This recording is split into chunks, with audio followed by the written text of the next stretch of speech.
has their own goals when it comes to bariatric surgery. Mine includes maintaining my muscle. We know that people who don't consume enough protein may lose muscle instead of fat.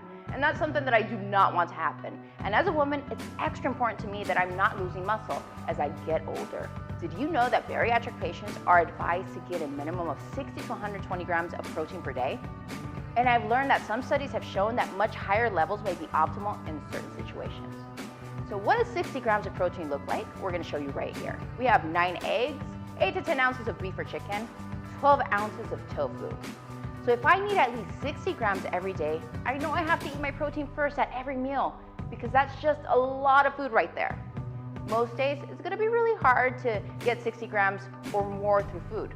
So an easy way to make sure I'm getting enough protein is to use high-quality protein shake or meal replacement. I love the Bariatric Advantage high-protein meal replacements because they taste great, they include vitamins and minerals I need.